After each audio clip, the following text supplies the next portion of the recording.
जय Hind dear student. जैसा कि कल आपने 12th बायोलॉजी के अंदर फर्स्ट चैप्टर आवर्तबीजी पादपों में जनन, इसके अंतर्गत अपन ने टॉपिक पढ़ा था अलैंगिक जनन, जिसमें अपन ने एनिषेक बीजता, एगेमोस्पर्मी और प्राकृतिक कायिक जनन, इसके बारे में पढ़ लिया था। आज अपन अगला टॉपिक स्टार्ट करते हैं, वो है आपके कृत्रिम कायिक प्रवर्धन या कृत्रिम कायिक जनन, आर्टिफिशियल वेजिटेटिव प्रोपगेशन, कृत्रिम कायिक प्रवर्धन या कृत्रिम कायिक जनन। देखिए, मनुष्य पौधों से वाणिज्यिक उत्पादन बढ़ाने के लिए उसका कृत्रिम कायिक जनन करवाता है, यानी कृत्रिम कायिक प्रवर्धन करवाते हैं। और कृत्रिम कायिक जो प्रवर्धन है वो 3 प्रकार से करवाया जाता है। वो है आपके कर्तन,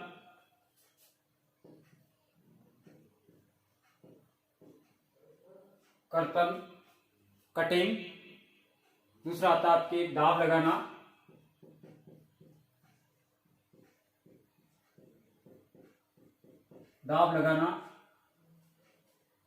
और तीसरा आता है रोपण, क्राफ्टिंग।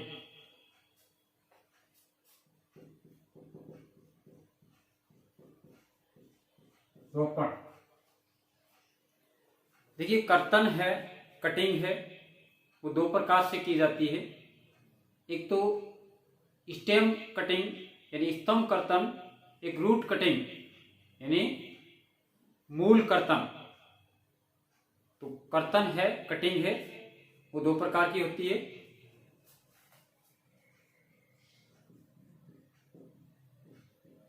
स्तंभ कर्तन, दूसरा आता है मूल कर्तन। ऐसे ही दाब लगाना है, लेयरिंग जिसको बोला जाता है, वो भी 2 प्रकार का होता है। एक तो होता है टीला दाब और दूसरा होता है वायु दाब या घुट्टी जिसे बोला जाता है। तो दाब लगाना 2 प्रकार का होता है, टीला दाब, दूसरा होता है आपके वायु दाब, जिसको घूंटी भी कहा जाता है, घूंटी। ऐसे ही रोपण है, ग्राफ्टिंग है, उसके 4 प्रकार होते हैं। वो कौन कौन से हैं देखिए। पहला था आपके जीवारोपण,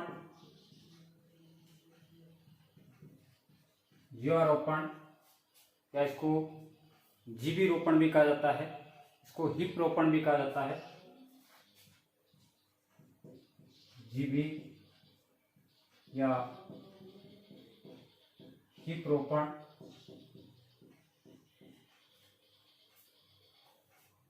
रोपण में दूसरा आता है आपके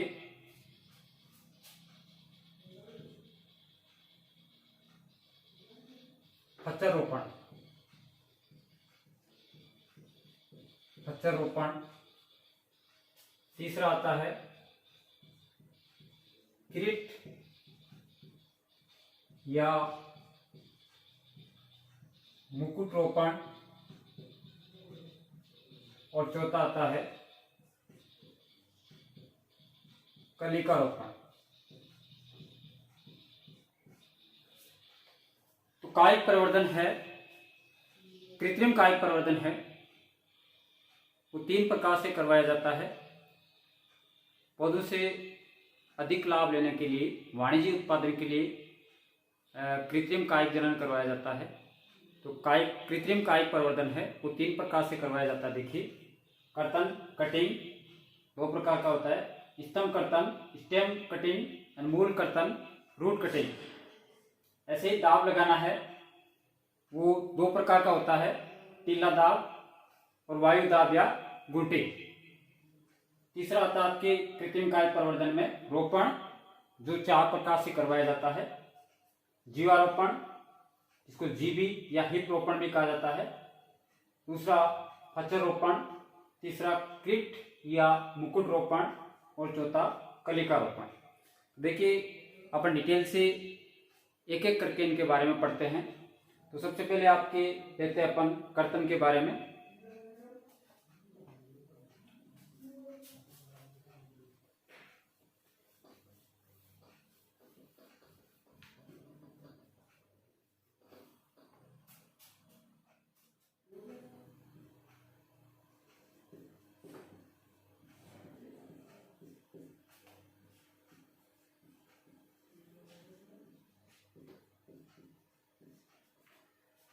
कर्तन, कर्तन में पहला देखते हैं अपन स्तंभ कर्तन।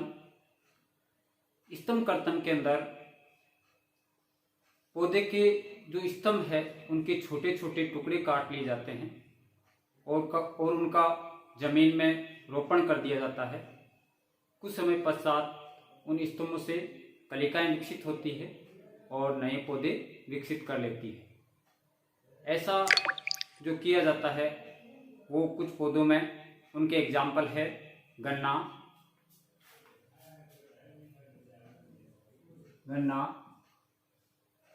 गुलाब, अंगूर आदि के अंदर स्तंभ कर्तन या स्टेम कटिंग की जाती है। देखिए स्टेम कटिंग, स्तंभ कर्तन को प्रभावित करने वाले कुछ कारक भी होते हैं। जैसे कौन कौन से कारक है वो,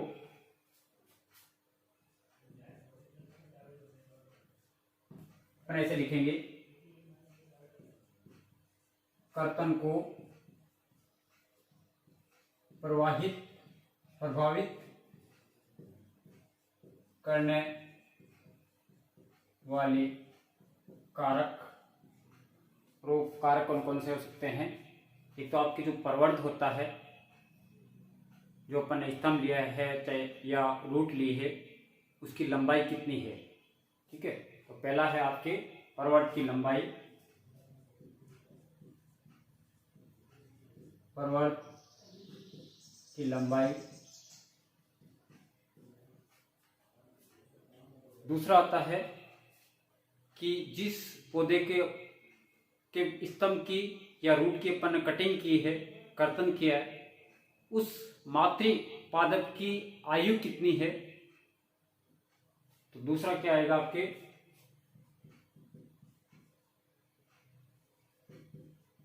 मातृ पादप की आयु। और तीसरा आता है आपकी कर्तन में जो रोपाई की जाती है उसका जो वातावरण है या उसका जो समय है वो। तीसरा आएगा आपके रोपाई का समय या वातावरण।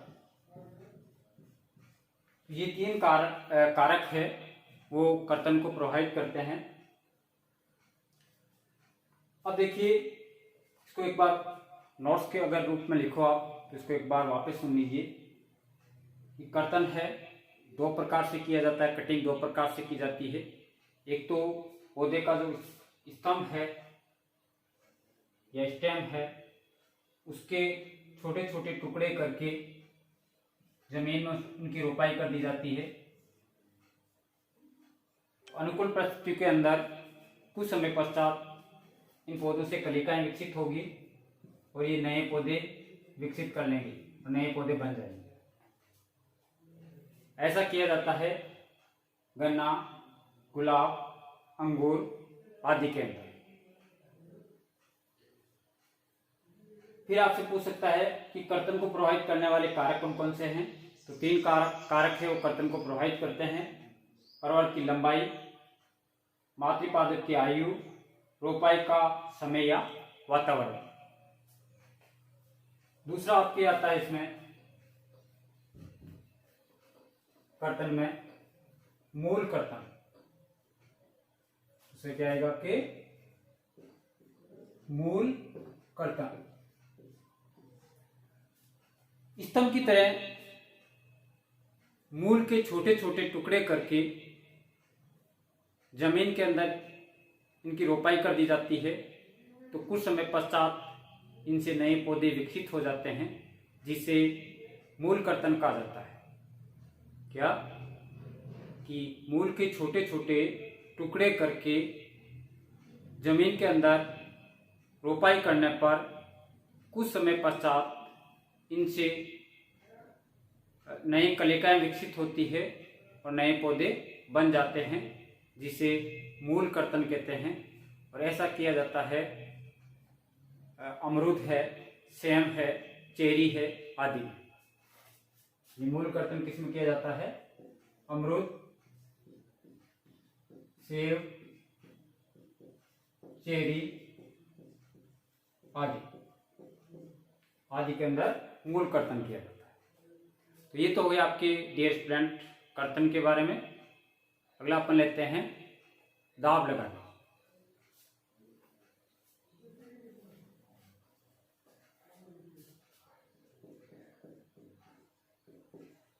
दाब लगाना।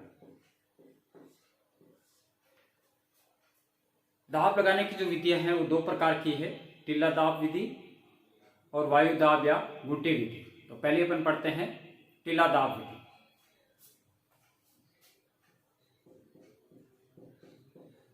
टिल्ला दाब विधि। देखिए, इस विधि के अंदर किसी शाखा को मातृपादप से अलग नहीं किया जाता है, बल्कि उसके साथ में ही वो शाखा लगी रहती है और उसके स्तंभ को जमीन के अंदर दबा दिया जाता है और कुछ समय पश्चात वहाँ से जड़ें विकसित होगी और नई कलिकाएं विकसित होगी और नए पौधे बनने लगेंगे। इनको कुछ समय पश्चात उस शाखा को मातृपादप से काट कर अलग कर लिया जाता है और मिट्टी के पिंड सहित उसको उठा के दूसरी जगह पर लगा दिया जाता है। इसमें ध्यान रखने की बात क्या है कि जिस पादप के जिस हिस्से को अपन जमीन के अंदर दबाते हैं उसमें जो पर्व संधियां होती है, नोड होते हैं, वो जमीन में दबे हुए रहने चाहिए और पत्तियां हैं वो ऊपर रहनी चाहिए, जमीन के बाहर रहनी चाहिए। ठीक है, तो ऐसा किया जाता है आपकी मोगरा है, चंबेली है आदि के अंदर। ठीक है, मोगरा, चंबेली आदि में कैसे किया जाता है? देखिए, जैसे मान लो ये पौधा है,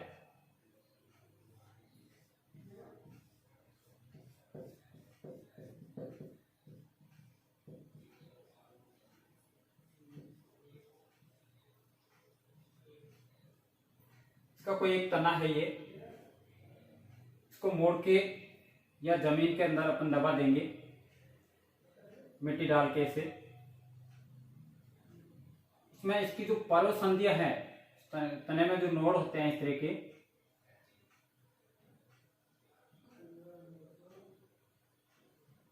वो मिट्टी के अंदर दबनी चाहिए और पत्तियां हैं वो ऊपर रहनी चाहिए इस तरह से। तो कुछ समय पश्चात क्या होता है कि जो पर्व संधियां हैं यहां से जड़ें विकसित होने लगेगी। इसके बाद में इस तना को मातृपादप से काट लिया जाता है और मिट्टी के पिंड सहित इस भाग को दूसरी जगह ले जाके लगा दिया जाता है। तो ये कहलाता है आपके टिल्ला दाब विधि और इसका एग्जाम्पल है मोगरा, चंबेली आदि। क्या है? मोगरा, चंबेली आदि में ऐसा किया जाता है। तो दाब लगाना पहला अपन ने पढ़ा टिल्ला दाब विधि। दूसरा है आपकी वायु दाब या गुटी विधि।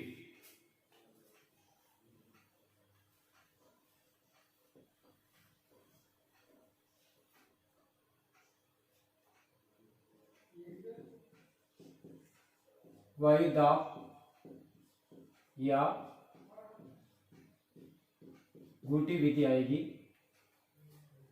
वायुदाब या घूंटी विधि बड़े जो वृक्ष होते हैं उसमें काम में ली जाती है। जैसे बरगद है, इसमें किया जाता है। जैसे मान लो कोई ये बरगद का पेड़ है,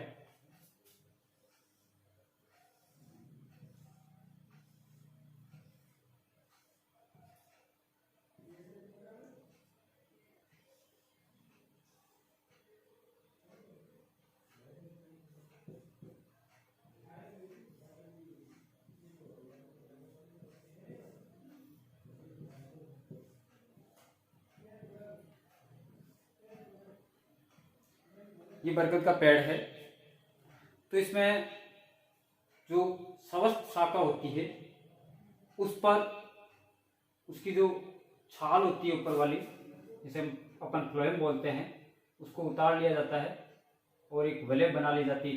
चारों ओर छाल को उतार के चारों ओर क्या कर ली जाती है, एक वलय बना ली जाती है। उसके चारों ओर छाल को ऊपर से उतार लेंगे, फ्लोएम को ऊपर से उतार लेंगे। उतारने के बाद में उस भाग पर जहां से अपन ने छाल को उतारा है उस पर गीली मिट्टी या रुई या टॉट, जिसे अपन बोरी बोलते हैं, वो या मांस, वो लपेट दी जाती है।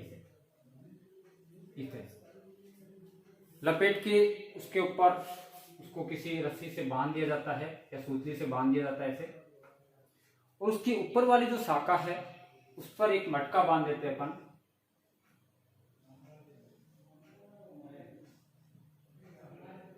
उस मटके के नीचे पहले पे एक छेद कर लेते हैं बारीक, और उसमें एक सूतली पिरो देते हैं। उस सूतली को उस टाट या मांस पर इस तरह से लपेट देते हैं और उस मटके को पानी से भर देते हैं। इससे क्या होता है कि सूतली के सारे जो पानी है बूंद बूंद करके इस कटे हुए भाग पर आता रहेगा, जिससे ये नम बना रहेगा। तो कुछ समय पश्चात इस कटे हुए भाग से जड़ें विकसित होने लगेगी। फिर क्या किया जाता है कि जब ये जड़ें पूर्ण रूप से विकसित हो जाएगी तो इस शाखा को जो मूल पादप है या मातृपादप है इससे काट के अलग कर लिया जाता है और दूसरी जगह इसको ले जाके जमीन के अंदर लगा दिया जाता है। तो ये विधि क्या कहलाती है, डियर स्टूडेंट, वायुदाब या घूंटी विधि कहलाती है। ठीक है, तो कृत्रिम कायिक प्रवर्धन में अपन ने दूसरा पढ़ लिया दाब लगाना, जिसमें टीला दाब और वायुदाब या घूंटी विधि अपन पढ़ा है। ठीक है, तीसरा अपन पढ़ेंगे रोपण, ग्राफ्टिंग के बारे में।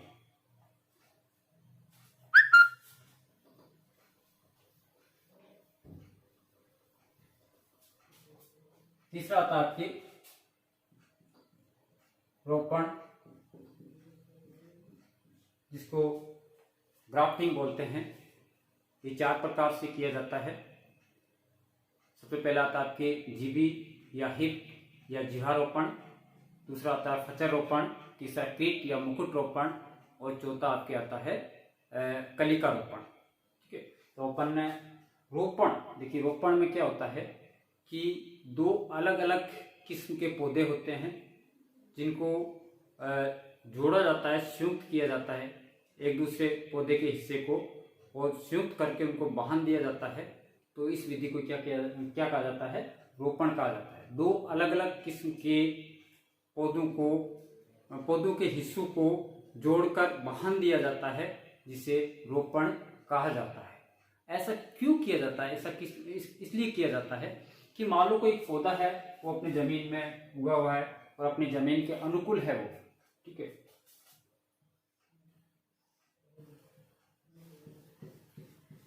लेकिन इस पौधे पर जो फ्लावर बनते हैं, फूल बनते हैं या फल बनते हैं वो कम आते हैं, यानी निम्न गुण वाला ये पौधा है। तो एक अच्छी किस्म का या अच्छी गुण वाला पौधा है, इसको अपन क्या करते हैं, यहाँ से काट लेते हैं और एक अच्छी किस्म का जो पौधा है उसका तने का कोई टुकड़ा है वो काट लिया जाता है। इस तरह से काट लिया जाता है। वो तने का उसका टुकड़ा काट के इस निम्न गुण वाले पौधे पर लगा दिया जाता है और दोनों को कस के बांध दिया जाता है, जिससे ये पौधा भी वृद्धि कर लेगा और जो अपने प्रोडक्शन है, फल फूल है या पैदावार है, वो भी बढ़ जाएगी। ठीक है, तो ये जो रोपण है वो 4 प्रकार से किया जाता है। पहला आता है आपकी इसमें जीवारोपण,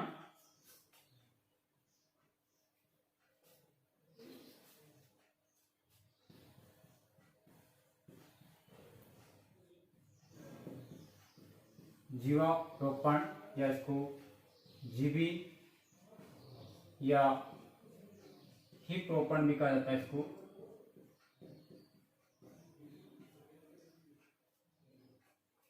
जीवारोपण में क्या किया जाता है कि देखिए, मैंने पहले आपको बताया था कि 2 अलग अलग किस्म के पौधे, एक तो जिसकी जड़ें हैं, जो स्थायी पौधा है जमीन में लगा हुआ है उसको स्कंद कहा जाता है। जैसे मान लो ये पौधा है, ये अपने जमीन में यहाँ लगा हुआ है,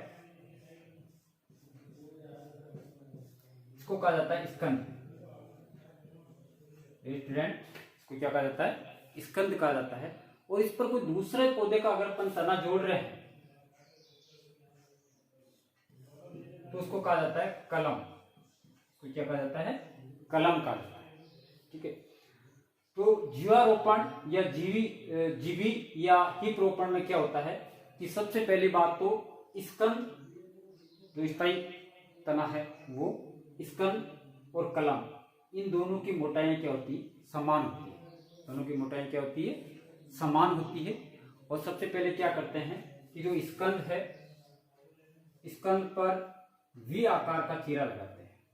ऐसा लगाते हैं, वी आकार का चीरा लगा दिया जाता है इस तरह से। उसे ऐसा ही चीरा कलम पर लगाया जाता है।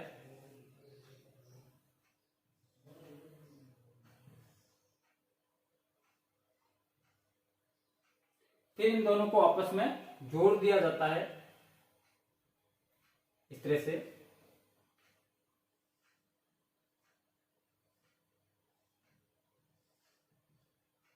दोनों को जोड़ के इनको कस के बांध दिया जाता है और कुछ समय पश्चात जब इन दोनों कलम और स्कंद की जो एदा होती है, कैम्बियम होती है, वो जब आपस में संपर्क हो जाता है दोनों में, तो कुछ समय पश्चात इनका जो संवहन ऊतक है, जाइलम और फ्लोएम, वो भी आपस में संपर्क स्थापित कर लेते हैं और पौधे की वृद्धि होने लगती है। पहला था आपके खच्चर रोपण।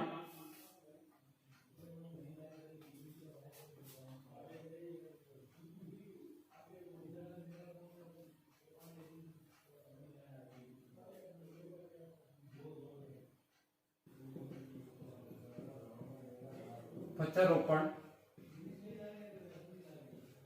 खच्चर रोपण में भी स्कंद और कलम है, दोनों का व्यास समान होता है, लेकिन स्कंद पर अपन वी आकार का चीरा लगाते हैं और जो कलम है उस पर वेज के आकार का चीरा लगाया जाता है। फिर उन दोनों को बांध दिया जाता है इस प्रकार से। जैसे ये स्कंद है, इस पर अपन वी आकार का चीरा लगाएंगे इस पर, और ये आपकी कलम है, इस पर अपन वेज के आकार का चीरा लगाएंगे, वेज इस तरह का। फिर इन दोनों को जोड़ के कस के बांध दिया जाता है, जिससे नया पौधा विकसित हो जाता है। तीसरा आता आपके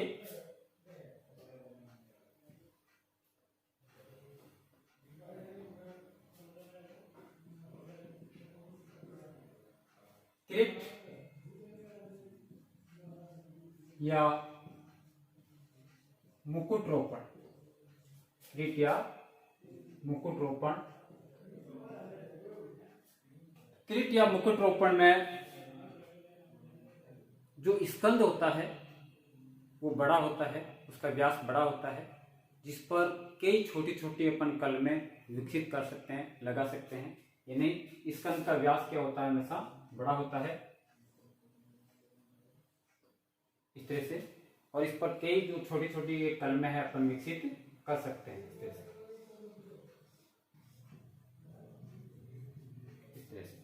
ठीक है, तो क्रिट या मुकुट रोपण में स्कंद है, इसका व्यास क्या होता है?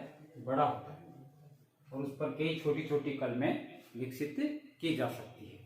ठीक है।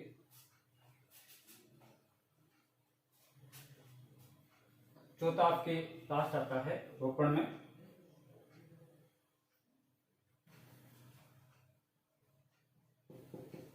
कलिका रोपण।